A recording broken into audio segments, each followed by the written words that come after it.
Ora kelingan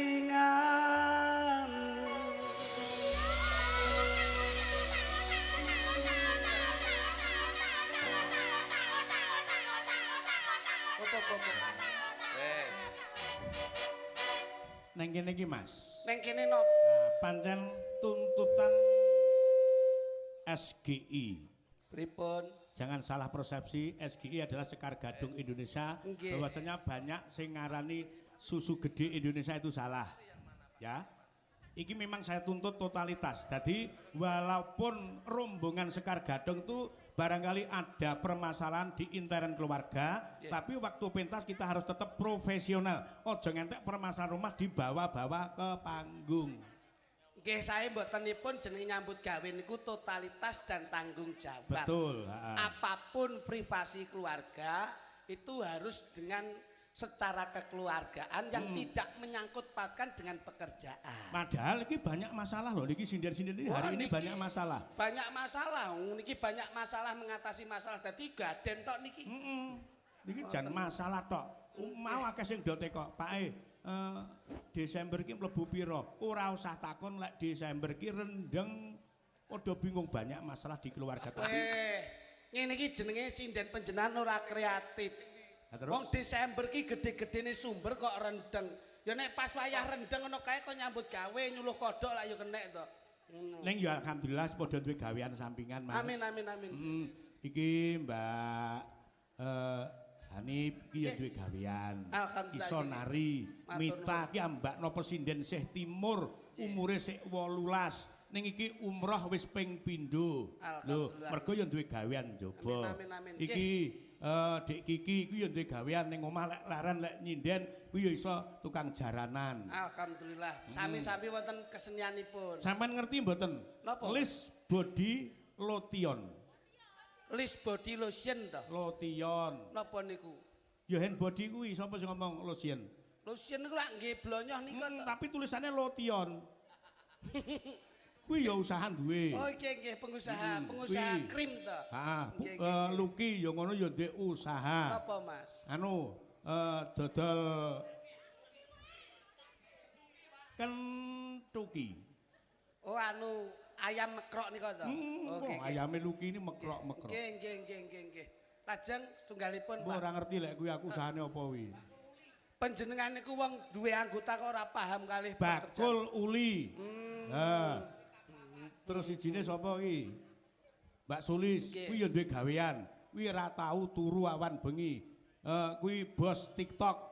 Alhamdulillah nggih. Heeh. Nika setunggalipun, Pak. Terus Mbak Imas kuwi ya dadi perias manten. Amin. Sing pojok dhewe kula ngertos niki. Guluk. Iki ngerti kula niki. Bakul apa, Mas? Ning omah ternak nyambik. Kok ternak nyambik kowe iki ya rena-rena. Paling mboten ngeteni pangapunten Mas Mito. Apapun profesinya, apapun pekerjaannya harus tetap kita syukuri. Betul. Karena wonten kata-kata bijak, manusia wajibnya mengangkat tangan biar sisanya Allah yang turun tangan. Tembunge wonten ing pengajian fafiru ilallah, dikembalikan kepada Allah. Mula dalu niki para pejabat-pejabat lenggah, para wakil-wakil rakyat lenggah dipun sekseni masyarakat wonten ing tlatah Tulungagung. Insyaallah semua pejabat, semua dewan akan beramanah untuk membawa sejahtera masyarakat Jawa Timur. Betul, luar biasa. Oke lah, sebab napa to Mas Minto? Kula menika ngeten iki pangapunten. Derek panjenengan pun kaya pikantuk berkah. Nyambut gawe jer dadi pelawak jer nderekke panjenengan saben dina. Niki Mas kula nggih kecangking. Dadi barokahipun keluarga besar PDI Perjuangan itu diberikan kepada kanca-kanca seniman seniwati. Ngeten mengke nek kok omah sik diwenehke bojone, duwite sik dingge blonjo nggih maem sak keluarga. Niki nggih pun barokah. Mula masoni niki Mas Kluduk. Niki alhamdulillah Mas Minto. Duit dilumpukke nyatane dingin ngragati bojone iso dadi pegawe niku alhamdulillah. Jane dalu niki karena mungkin menunjukkan rasa cinta saya terhadap nyimpen Bapak Joko. Ini saya bisa hadir pada malam hari ini Pak Minto. Pripun? Jane kula niku teng griya ya acara malam hari ini kan syukuran toh. Nggih, nggih. Syukuran. Nggih. Syukuran. Lan kula niku menunjukkan jiwa cinta saya terhadap Pak Joko, Pak Guntur, Nggih, nggih. dan seluruh jajaran DPRD yang ada di Tulungagung. Kula saged sowan ing dalu menika. Janjane kula niku teng griya nggih syukuran Pak Minto. Syukuran apa, Mas? Ya bojoku alhamdulillah. Alhamdulillah syukuran bojomu Sekarang mengenai apa? ya setidaknya itu sudah menjadi pegawai lah. Saiki. Alhamdulillah Pak Minto. Niki lho, Dadi- bukti kesuksesan seorang suami ngeten niki. Aku kok sik mireng iki lek panjenengan putrine dadi pegawai, iki Lah, pegawai apa? Nggih nun sewu, dadi kula niku nyambut gawe bendina, niku akhirnya kula klumpukne dan saya itu mewujudkan cita-cita istri saya untuk menjadi pegawai. Saiki lenggah ning ndi, Mas? Saiki alhamdulillah kemarin tanggal 20 Oktober kemarin Nggih, nggih. niku diangkat Pak dan syukurannya pada malam hari ini. Lah gene malah sampean Ya tinggal. mergo tresnaku karo Pak Joko Tri aku rene aku. Loh, syukuran dadi pegawai napa, Mas? Pegawai bank. Alhamdulillah. Alhamdulillah. Iso ngangkat harkat martabat keluargamu kuwi. Pegawai Bank Jatim, Pak. Masya Allah. Bagian humas hubungan masyarakat. Bagian nasok, bagian nasok. Oh, berarti duwe tanggungan. Masya Allah. Ning ya kuwi, Mas. Kuwi jenenge nasabah. Ya, Kuwi tak- jenenge bojomu duwe utang terus asok ning Bank Jatim. Ya, tapi kan setidaknya benulan sobo bank kan ya pegawai. Sobo ki nek nyambut gawe njur entuk lah kuwi setor kok. Mangsane ra angger jebles ya. Mulane to, lambene. Mas. Nggih. Wong ki urip ning donya ki anane kan mung loro. Nggih. Padang, peteng, Nah, bungah, susah. susah. Loro waras. Loro waras. Wong ki aja susah. Mergo Gusti Allah ki pancen dawuh ora bakal menungso. Dawuh iki penting banget kung kanggone awake dhewe. Nggih. Gusti Allah ki ora menjanjikan uripe wong ning donya ki digawe penak ki ora. Ning Gusti Allah ki berjanji setiap ada kesulitan mesti ada kemudahan. Siap. Ning kene iki. Saya tak tekoni. Napa? Jenengan kok ngendikan Gusti Allah. Hmm. Gusti Allah dawuh pripun? Di mana ada kesulitan pasti diberi kemudahan. Inama'al yusri yusra. Nah kuwi setiap ada kesulitan Kesulitan. mesti ada kemudahan. Mudahan. Setiap ada kesulitan, Pasti ada kemudahan. berarti jenengan ngetutne napa sing dawuhne Gusti Ya. Allah. Ya gumantung. Loh, mboten. Lek pancen awake dhewe diwenehi susah ya aja susah. Loh, lah nggih, berarti kan jenengan ngetutne dawuhe Sing Gusti Allah. kuwasa. nyapa kok ngetutne dawuhe Gusti Allah? Lho. Lah awake dhewe dadi titahe lak kudu manut karo perintahe. Berarti napa kok ngetutne Gusti Allah? Ayo tak tekoni jenengan. Mergo napa? Ya mergo butuh. Mergo napa? Bu, Gusti Allah kok dibutuhne iki pripun to? Butuh Den awak. awake dhewe niku butuh karo Gusti Allah. Gusti Allah ki ora butuh karo awake dhewe. Lah terus, Sebabnya nyapa kok jenengan nuruti Gusti Allah? lah kuwi perintah. Nah, Sebabnya napa? loh, lah sebabnya ya mesti karena awake dhewe iki hambane umate kok. Berarti kowe Loh, tresno. tresno. No. Nah, ngono lho, tresno. Ah, Tekon. coba Jenengan tresno kalih Gusti Allah. mergo tresno nuruti dawuhe Gusti Allah. saiki tak tekoni. Jenengan kalih bojone jenengan Tresno, tresno. Kalih anake tresno, tresno. Kalih Gusti Allah tresno. sakniki umpama hitung-hitungan persen tresnone jenengan anake kalih Gusti Allah berapa persen? Kira-kira anak panjenengan pinten persen? Tresnone. Hitung-hitungan persen. Ayo. Hitung-hitungan persen. 100%. Karo anak jenengan berapa persen? 100%. Kalih Gusti Allah 100%. hitung-hitungan iki mek 100%. Dadi harus Pembagian. dibagi. Nah, murah. 100% kudu dibagi. Anak jenengan tresnone berapa persen? Gawe 15 lah. 50% kok salahke. Mboten. 50%. Karo yogane kalih bojone 20%. berarti karo Gusti Allah mek 30%. Wah, jenengan mboten adil, Itu Pak. salah. Terus saiki tak balekke lek awakmu piye coba? Loh, mboten kula tekok jenengan riyen. Karo anake tresno karo anake pirang persen? Ya nek cara jujur-jujuran Ngene, dibanding Gusti Allah karo anake kalih bojone tresno pundi? Karo Gusti Allah. padha tresnane. Berarti- Manut perintah ya tresnani karo anake mergo anak ki amanah. Krana diparingi anak karo Gusti Allah awake dhewe wajib tresnani. Sing nyiptakne anak sinten? Hah? Sapa? Sing nyiptakne anak. Aku. Lah lek Gusti Allah ki ra ngijine ya ora dadi kok. Jenengan tresno karo Gusti Allah ora? Tresno. Ya Tresno. Nah, kalkulasi persen. Anak berang persen? Angel iki. Wong 100% Kudu. kok tuntut. Aku 100% per anak per ibu karo Gusti Allah ra kena. Awakmu. Kowe karo anak piro? Ya digawe 15%. Bojomu? 15%. Gusti Allah. 70. Iki lho jelas. Berarti tresnane Gusti Allah ki ngluwi tresnane anak karo bojo. Mergo sing nyiptakne ya Gusti Allah. Kowe lek diceluk anakmu, ayo mangkat no. celuk bojomu, Mangkat. mergo apa? Tresno. Kalau Gusti Allah Luweh tresno. kamangka 70%. Lek diteluk Gusti Allah teko ora? Kok ngono to pertanyaanmu ki? Takonmu munggane Mas Minto ora ngono Tresno karo Gusti. Tresno. Lah iya, tresno. Karo anakmu pirang persen? 15. Karo bojomu Padha 15. tresnomu ngluwi anak bojomu luwih Gusti Allah. Piye? Gusti Allah berarti 70%. lah ya kowe celuk anakmu teko, celuk bojomu teko. Kowe celuk Gusti Allah teko ora? Matane saka kono iki lho. Lah kuwi lak urusane karo sing kuasa to. Berarti kowe sik wedi. Weh, jajal balekke. Ha nek sampean Napa? Pama tresno karo anakmu, tresno karo bojomu, nek tresnomu karo sing kuasa diceluk piye? Budal. Loh, tenanan kuwi. Budal. Loh. Lho nyapa kok wedi? Wong sing mati ning kono ya kerasan nyatane ora sing balik. Loh. Matane lho. Lah piye-piye ning kono iki paling ora iso balik kok. Lah iya kan ya kerasan lho. Ngono kuwi jenenge ora logika lho Lho pertanyaanmu. logika lho nyapa lho. Kudu tresnani Gusti Allah mergo sing nyiptakne alam donya awake dhewe sak isine iki ya mung Gusti Allah Subhanahu wa taala. Contone bengi iki beliaunya Bapak Tri syukuran iki mujudke syukur, mujudke rasa seneng mergo apa? Seneng dadi dewan. Alhamdulillah syukur dadi dewan, mujudke syukur marang Gusti Allah Subhanahu wa taala bisa dadi dewan ana ing tlatah Tulungagung ning aja lali. Dadi dewan ki ora enteng ya abot. Mergo apa beban di pundaknya itu harus bisa menyejahterakan warga masyarakat Tulungagung. Kula tepuk tangan untuk Bapak Joko Tri. Ini Mas Didik, Nggih. gandeng iki mau ngrembug perkara prosentase, sampean yang anak bojo mung 15. Nggih. Lek Mas Duduk yang Gusti Allah 70%. Awake dhewe ben ditimbali karo anak karo bojo ngenyangi. Dene sing perkara ditimbali ning Gusti Allah ben dinyangi karo kluthuk. Lho tak nyangane, wong aku ora wedi yo. Jodoh rezeki pati derajat sumindi marang Gusti. Sing ngomong sapa tak tapakne lambene iki. Lho. Kuwi lak wis unek-unene Mas Minto. Sing ngomong sapa? Jodoh rezeki pati derajat sumindi marang kersanipun Gusti. Kuwi jarene wong biyen ning sing lakoni awake dhewe. Jodoh ngomong apa? Jodoh Rezeki pati. kowe lek ngomong jodoh sing nonton ning Gusti Allah, kowe tengok-tengok ning omah. Lho, sapa sing arep marani kowe? Arepe mungkin rabi kowe. Ya ora? Iya bener. Nyatane Lurah Tunggul Sari iki ya blas nganti saiki ya ora rabi-rabi. Jodoh ya, Pak. Iya ya kudu golek.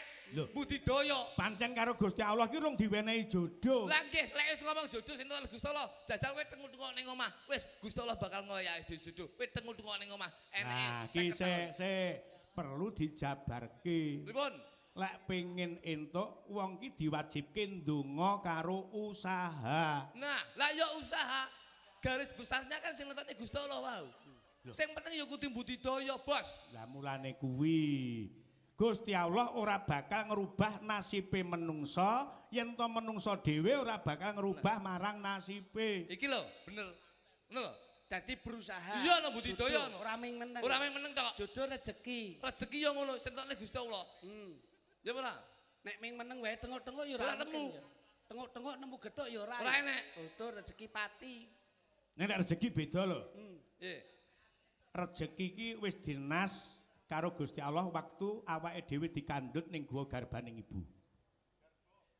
Umur 3 sasi ning kono dicatet, kluthuk. Kowe Sing nyalet sinten? ya malaikat utusane Gusti Allah. Tukune pulpen ning ndi? Kok malaikat nyatet? Jenengan iki marai kok ngendi-ngendi ya. Jenengan kok ngendi-ngendi ya, Mas? Pulpene wektu bapake gawe karo ibuke. Kuwi dilumpukke tintane 3 sasi mlumpuk ana tulisane dhewe-dhewe tuk kowe umur 17 tahun jaman melu siswa budaya karo adimu kowe keloro-loro. Saiki umur 40 kowe diwehi kamulyan. Mula babakan rezeki ki ra kena dingge kemeren. Yen pancen dijatah secingkir awake dhewe budidaya rina wengi sirah nggo sikil-sikil nggo sirah oleh sak ember entuke ya secingkir mergo jatahe semono. Sik to, kok sirah nggo sikil-sikil nggo sirah. Tegese iki nyambut gawe temenan ngono lho. Apa akrobat piye iki? Mas Minto Ah, ki iki langsung pemain sirkus. Mas Minto ki omong tuwek lho. Mbok ya rada dipengerti sithik ngono. Aku ki tuwek lho. Kowe iki uyuhku. Umurku lho wis swidak. Aku dalang sepuh. Tuwek nakal. Hah? Loh, nakal ki lek ngen lek tuwek. Ora masalah tuweke angka ning semangat kudu 45. Nadan kowe wingi bengi ngomongke alah Mbak Minto ki paling dhuwur alah Mbah ngisor mbuh urung karuan. Tapi paling mboten introspeksi diri. Nah, ngono lho. Lho, kok ndak sampean lho diomong kok ndak. Lah iya aku harus introspeksi diri. Introspeksi diri. Mula ngeten iki pangapunten Mas Minto. Niki dalu niku lak masyarakat dijak syukuran, jak seneng. Heeh. PDI Perjuangan itu bukan partai yang muda tapi partai yang tua. Nah, rungokke kuwi. Iki. Mula kenapa nun pangapunten aja disawang kae ming bentuke logo ming kaya ngono kuwi. Tapi itu sebuah makna yang luar biasa. Kowe kudu sinau lho iki. Masalahnya Mas Minto iki bener dalang, bener lurah. Tapi nek dalam internalnya politik, waduh duh, wis gak paham. Jelas. Lah lek Pak Tri jelas partainya PDI. Iya. Lek Pak Minto iki partainya beda. Apa Mas? Hanuman. Hanuman ki lho apa? Hati Nurani Seniman. Loh. Mas Minto itu. Iya, dadi nglumpukne seniman seniwati, kok lek nglumpuk dibuang. Dadi ya ora kok iso ngawur wae. Nganu, pangapunten. Pak Joko itu lak beliaunya itu lak nun pangapunten lenggah dados dewan. Ya. Nah, saiki kamu kan punya misi visi. Harus kamu sampaikan. Ngono lho. jane aku Paling mbiyen tidak bisa membantu. jane aku mbiyen arepe dadi DPR provinsi jane mbiyen. Loh. Sangkatan karo Pak Guntur mbiyen. Ngawur rek. Mas Guntur Wahana lenggah nunggu DPR Ya, provinsi lho. cuman karena apa ya nun sewu. Program saya dipakai Pak Guntur akhirnya aku kalah aku akhirnya. Program apa meneh rupamu kaya jeding lho kok iso. Lho Pak Guntur ki mbiyen zaman kampanye ki ngumpuk tok angger wayang teko ngono omong-omongan karo aku ngobrol. Sharing karo aku. Ternyata program saya dipakai Pak Guntur di kampanye akhirnya aku kalah, Pak Guntur menang. Loh, ya tapi paling tidak kamu Tapi saya pada malam hari ini saya mempunyai program sendiri. program piye? Ya nun sewu, karena ini nun sewu Pak Guntur. Sin Pak. Oke. Mas, Kaleng mencalonkan sebagai dewan, baik itu sebagai kepala desa, itu yang paling utama figur. salah. Duit. Figur piye? Paling penting ki ya duit kok figur piye bangsane. Figur api ora duwe duit ya bosok kuwi ya. Iki malah enek unen-unen ketek menek pager. Kadung duwe duit enek unen-unen ketek menek pager kok. Apa kuwi? Duwe entek pangan kader ya akeh ra ngono ya. Mangsane.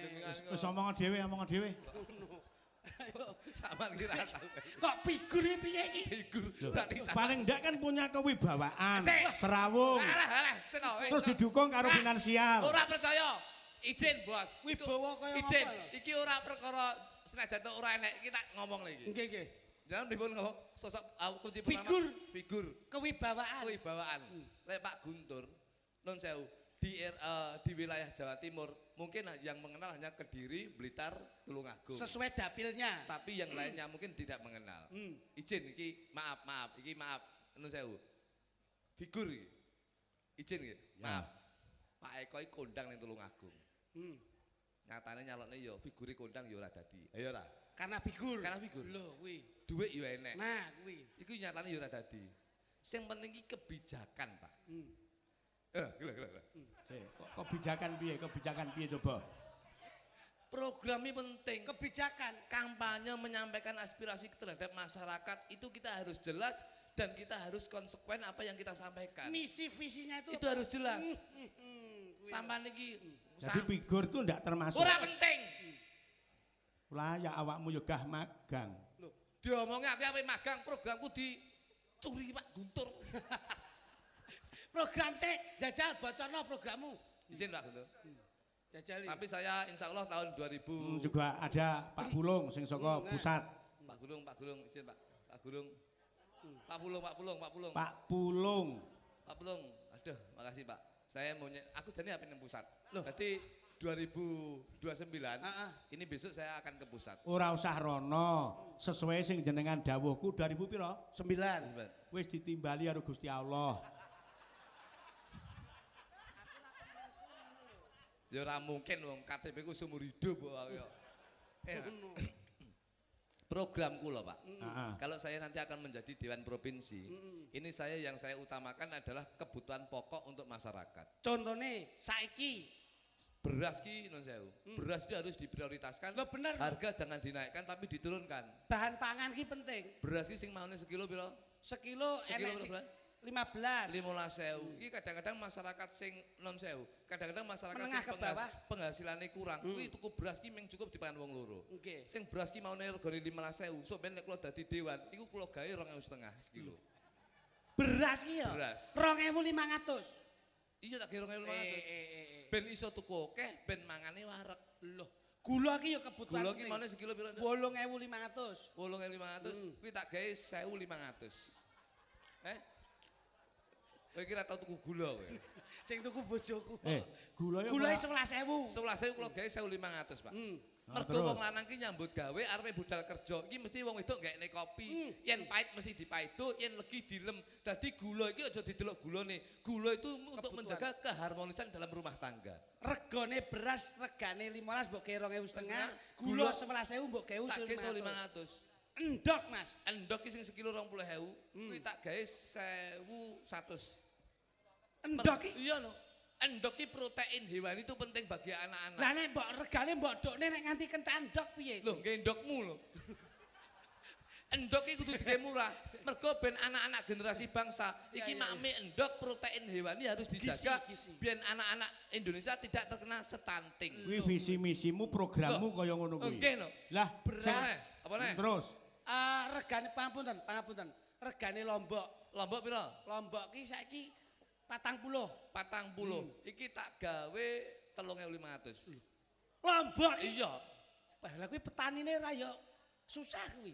Harga petani ki ya didukne, rega ning pasar ya didukne. Loh, Dadi balance. Dadi regane mbok gawe 2.500 Iya. beras, 1.500 gula, Iya. endok 1.100, Iya. Lombok mbok gawe 3.500. 3.500. Lah nek uyah micin, Uyah piro sadah? uyah sadah ya 5.000. Kuwi tak gawe 50.000. tuh.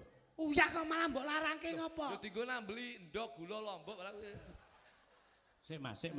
Politik. Programmu umpama sampean dadi dewan kaya ngono kuwi. Nggih, Pak. Aku wis ora percaya. Lan apa? Ora percaya. Iku padahal jenenge dewan itu mencakup orang banyak.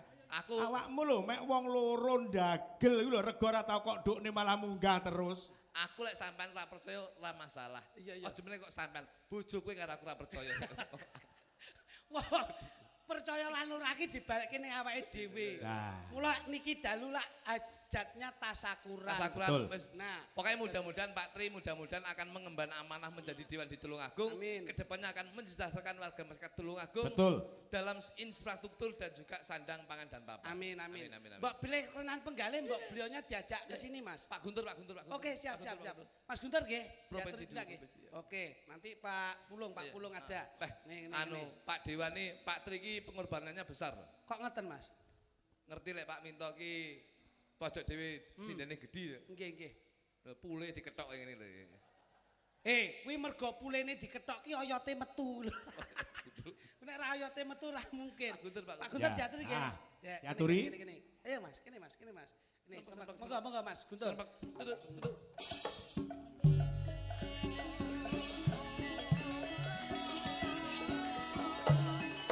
Apa, Pak? Sareng Pak Pulung.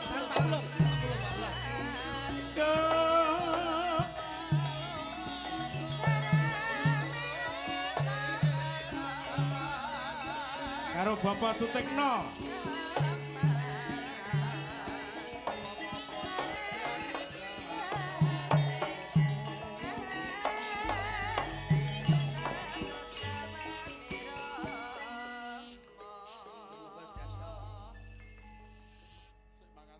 Panjenengane dewan munggah panggung ya nyamuk kuwi kan.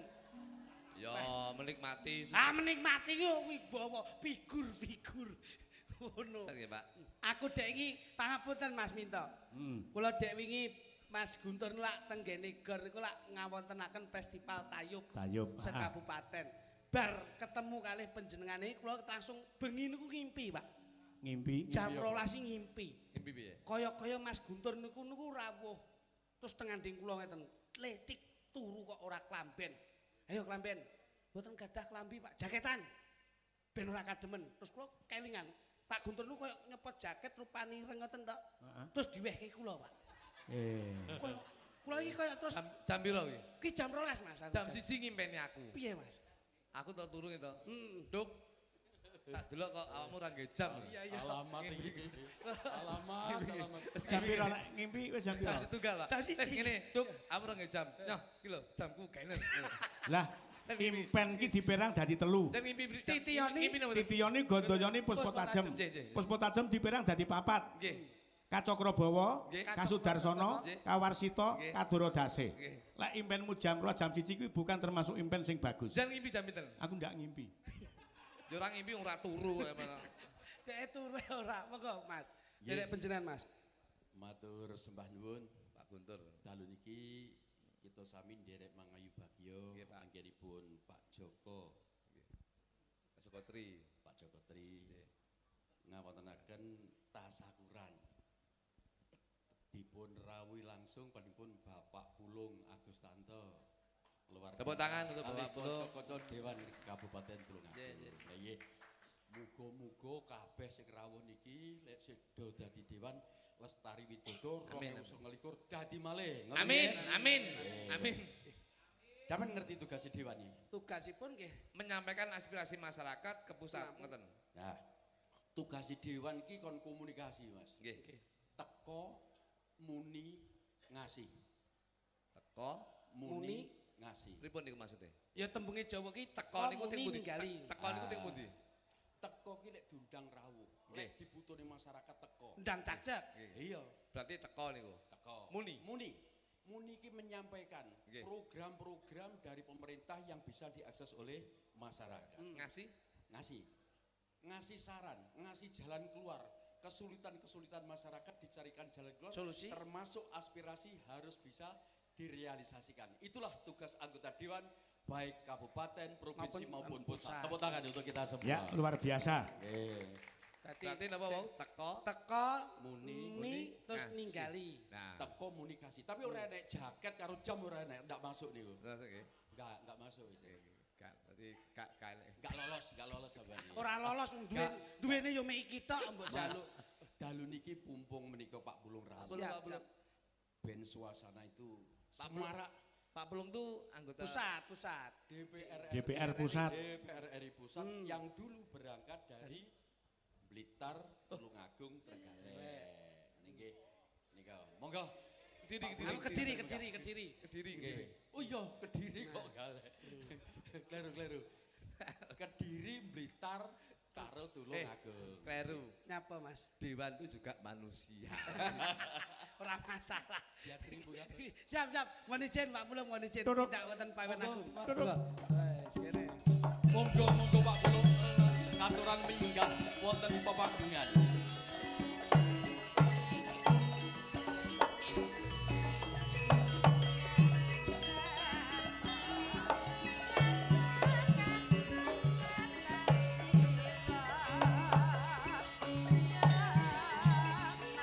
Janipun Bapak Sutekno dipun inggahaken Pak Guntur.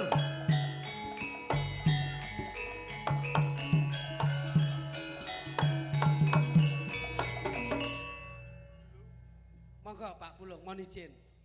Kula ken napa niki sakniki? Lah, ini sudah momennya momen bahagia. Hiburan. Momen hiburan. Dados mboten wonten Kula tak nyanyi mawon nggih. Ah, Nggih. Ngene iki lho. Penak. Lah, ya enggak terlalu banyak bahasa tok. Ya. Langsung kula tak nyanyi kaya ning rom nomor. Berarti nun Lah sewu. mboten saged salipun nak kula kados jenengan ngoten niki nggih mboten saged. Bener gawe Pak Guntur. Pripun? Teko, Muni ngasih. Iki lek Pak Pulung iki beda. Pripun? Teko, muni, nyanyi. Isi ngono. Tambah sitok. Apa, Pak? Nyawer. Niki lho Pak. Wah, janus. Mas Guntur wis. Lah ngene iki aku ora yo isin nek carane iki. Aku ya dadi dewan ya wis ngono. Mas piro to jumlah iki? Nun sewu, izin.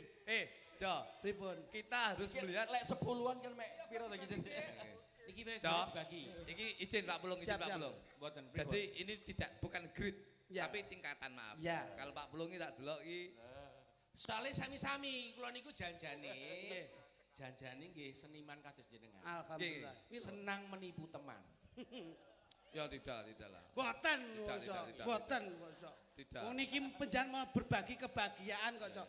Pak Pulung ngersake napa? Pak Guntur kok mek omong tok ya rene. Uruk, engko keri aku. Aku isi karo Pak Camat iki.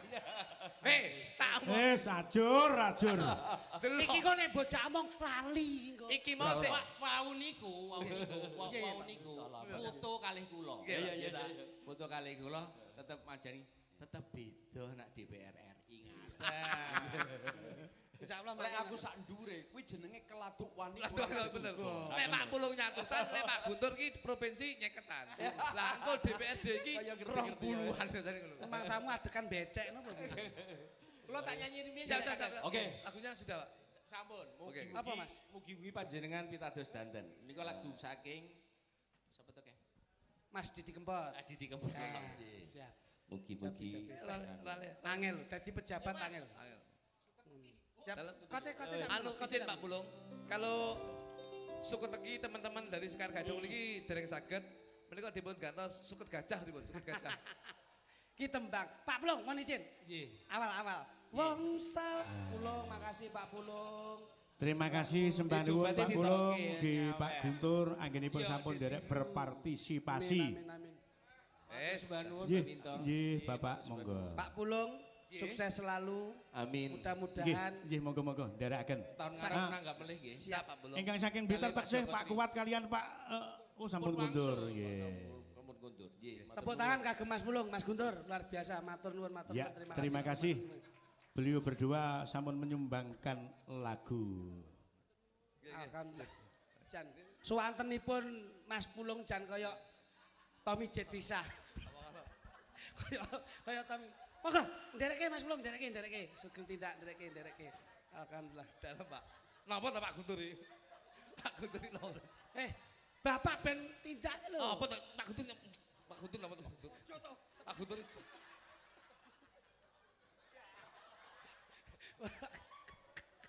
Kowe kurang ajar. Mas, pundi Mas, kula pendhetke Mas. Jan Mas lutung, Mas, mboten sae.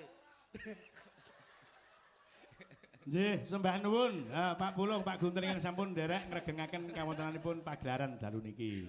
Niki diskriminasi, Mas. Iya. Mulai jane sinden yoga tinggali dagelan kok lali piye.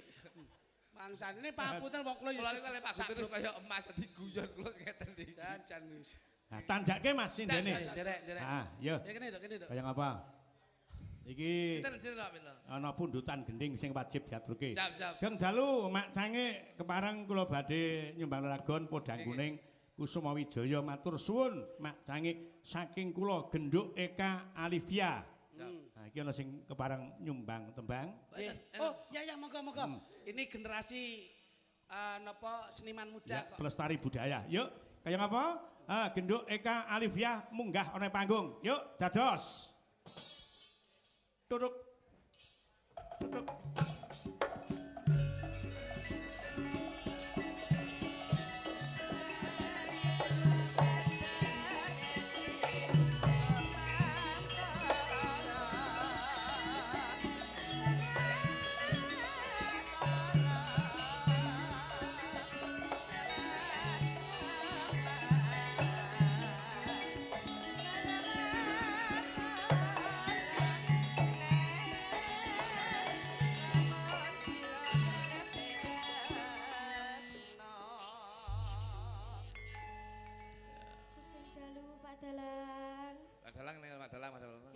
Ijeng dalu. Nek iki Pak Dagelan.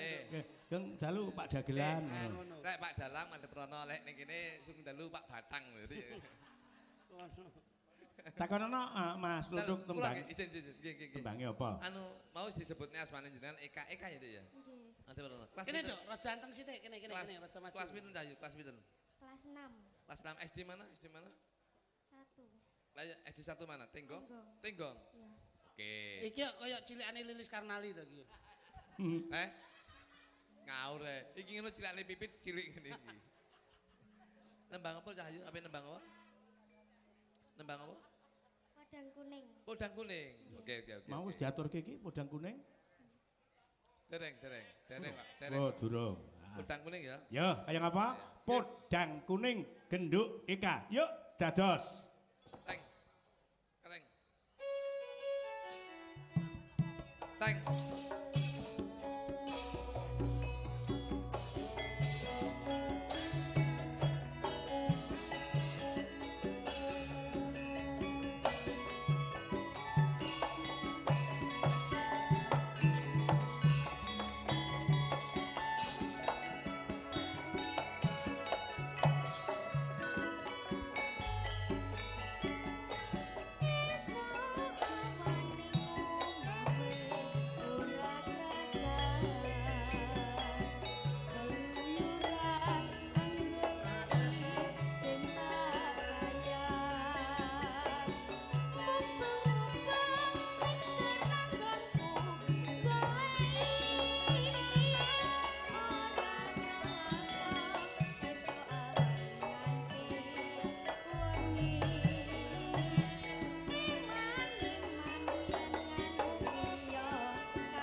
Oke Pak Didi.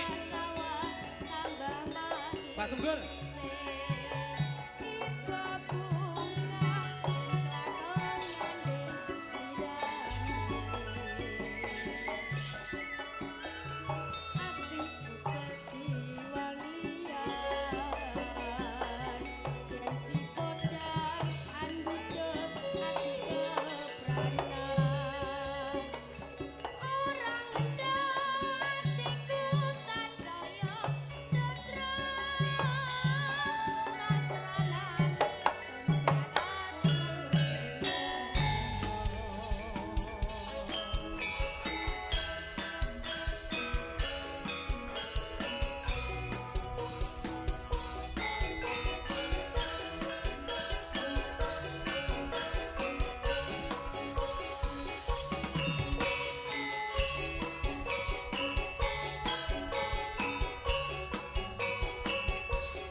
sukses gangsar. Muga-muga sok iso gayuh apa sing ngedekke kekudangane Pyai Amin, Sepuh amin, Sakarni ya, Nduk. Nih, Muga-muga sampeyan dadi sinden kondang ya, Dik, ya. Amin. wis pokoke Om Klitik ora iso kene nemoni kae. Asistene Om Klitik kae. Nah, kae. Kae kena. Kene le. Suwi ne ram iki jan. Tuh. Wal kok diwan kok iso. Ngene. Yes, makasih. Yo, wis kono balekno ning adahne ngono. Dompetku iki. Wis balekno tas. Mosok enek nyangoni titip. Lah, piye to? Wong kabeh iki wis diatur kok iso ngono. Nggih, matur sembah nuwun. Menika nyuwun wedal sawetawis. Menika wonten adicara napa Nadar Kupat Luar. Kedap mon. Pak Joko Tri kalian ingkang keluarga ingkang dipun paring kapitayan dipun aturi tindak wonten panggung nggih. Nggih. Monggo Mas Joko Tri katuran minggah dateng panggung. Yo, tutuk. Foto.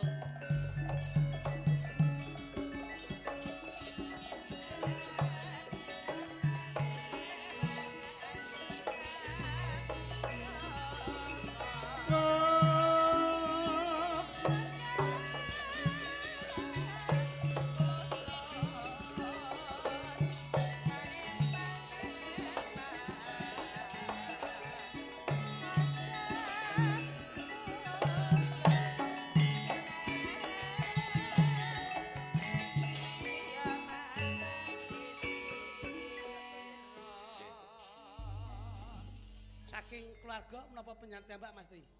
Oke, siap. Mas Minto ingkang Nggih, kula sing nekseni. ngajataken. Nah, pun. Nggih. Nadaripun kersane paring dawuh piyambak, Mas. Ingkang dipun gayuh menapa Mas? Nadaripun. Nggih, wayangan menika Sarana kagem kagem. nggih nuruti panyuwunipun Bapak. Oh, nggih. Bapak Suwargi, Nggih, Bapak Suradi. Nggih, swarga langgeng, Pak. Dilaksanakan kirang 12 hari Nggih. nggih sampun dipundhut rumiyin. Swarga langgeng, Bapak, swarga langgeng. Mugi-mugi tinampi sedaya ngamal jariahipun dipunaken umatipun Gusti Mas Tri.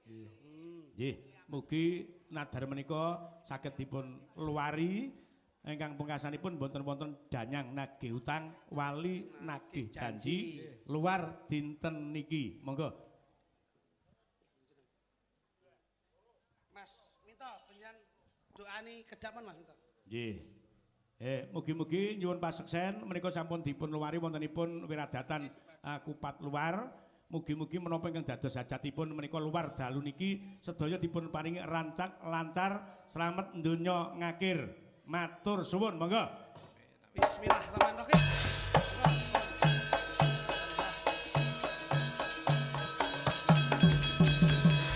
Mas Didik, biasanipun Mas Joko Tri niku nggih saged nembang. Monggo. Nggih. Monggo Mas.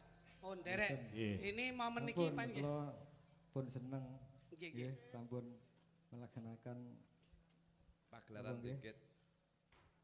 Menapa ingkang wayangan nggih napa ingkang dados angen-angen Bapak nggih. Niki sampun kawujud Nggih, nggih. Mas. Mugi Nggih.